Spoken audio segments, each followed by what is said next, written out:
कभी सोचा है स्पेस में ऐसे ऑब्जेक्ट भी होते हैं जो टाइम बॉम्ब की तरह होते हैं, जो ना दिखे इजली ना समझ आए आसानी से, लेकिन जब एक्टिव होते हैं तो पूरी यूनिवर्स को हिला कर रख देते हैं। मिलो एक मैग्नेटार से, एक छोटा सा स्टार लेकिन एक ऐसी पावर के साथ जो किसी भी इमेजिनेशन से बाहर है। जब एक बड़ा स्टार मतलब 10 से 25 गुना ज्यादा हमारे सन से ज्यादा भारी अपने लाइफ के एंड पे पहुंचता है, तब वो एक्सप्लोड करता है। इस एक्सप्लोजन को हम कहते हैं सुपरनोवा। और इसके बाद जो बचा रहता है वो या तो एक न्यूट्रॉन स्टार बनता है या फिर अगर मास बहुत ज्यादा होता है तो एक ब्लैक होल।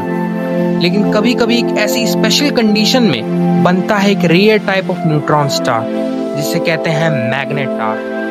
साइज में ये सिर्फ 20 किलोमीटर के आसपास होता है, यानी एक सिटी जितना, लेकिन इसकी डेंसिटी इतनी ज्यादा होती है कि एक टीस्पून मैटर का वेट होता है लगभग 100 मिलियन टन्स। इमेजिन करो एक चम्मच भर स्टार और उसका वेट माउंट एवरेस्ट से भी ज्यादा। और सबसे खास बात इसका मैग्नेटिक फील्ड जो होता है अर्थ के मैग्नेटिक फील्ड से 1 ट्रिलियन टाइम्स ज्यादा पावरफुल। इतना स्ट्रॉन्ग है ये कि ये एटम स्ट्रक्चर को तोड़ सकता है। अगर एक मैग्नेटार अर्थ से इवन 1000 किलोमीटर भी दूर होता है तो ये electronics, satellite, even human nervous system को भी डिस्ट्रॉर्ट कर देता है।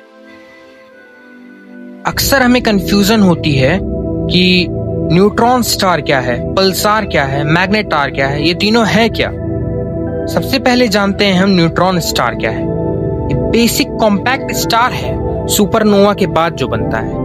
बहुत डेंस होता है, छोटा होता है, लेकिन ये मोस्टली क्वाइट होता है। दूसरा, पल्सार क्या होता है? एक रोटेटिंग न्यूट्रॉन स्टार होता है जो रेडियो वेव्स या लाइट पल्सेस एमिट करता है, एक कॉस्मिक लाइट हाउस की तरह।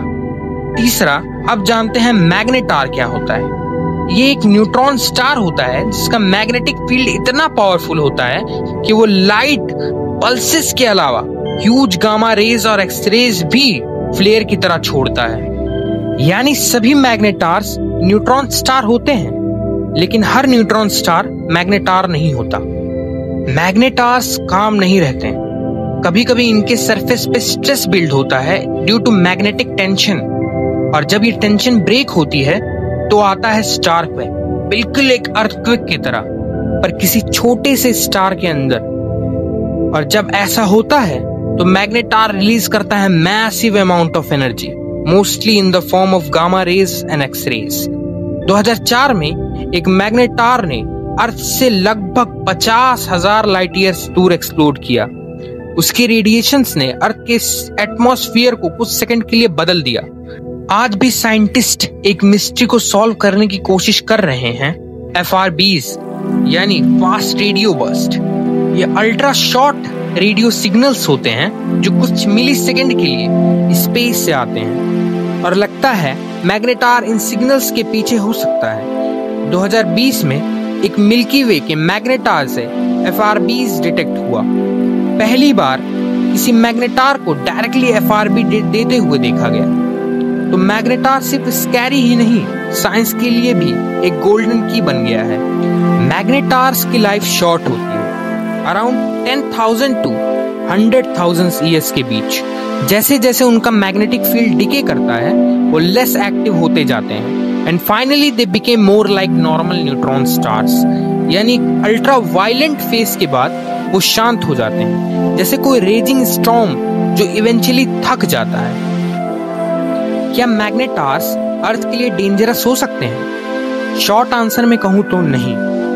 करंटली अर्थ के पास कोई एक्टिव मैग्नेटार नहीं है जो डेंजरस बन सकता है, लेकिन अगर एक मैग्नेटार 100 लाइट ईयर्स के रेडियस के अंदर भी होता है और उसने जायंट फ्लेयर रिलीज किया तो अर्थ के ओजोन लेयर पे इंपैक्ट हो सकता है, रेडिएशन लेवल एक्सट्रीम हो सकते हैं। लेकिन ये गुड न्यूज है कि हमारा closest known magnetar 1000 light years दूर है हमसे, so we are safe for now. Magnetars हमें याद दिलाते हैं कि यूनिवर्स सिर्फ ब्यूटीफुल ही नहीं, वाइल्ड और अनप्रेडिक्टेबल भी है। एक छोटा सा ऑब्जेक्ट जो ना दिखता है आंखों से, लेकिन अपने अंदर एक गैलेक्सी जितनी एनर्जी रख सकता है। ये स्टार साइंस के लिए एक चैलेंज है और हमारी इमेजिनेशन के लिए एक इंस्पिरेशन। आखिर में मैग्नेटार एक चीज क्लियर करता है, साइज डजंट डिफाइन पावर। अगर आपको ये वीडियो पसंद आई तो लाइक करें, शेयर करें और सब्सक्राइब जरूर से करें और कमेंट में बताएं आपको स्पेस का कौन सा टॉपिक नेक्स्ट देखना है। Until next time, stay curious and stay cosmic.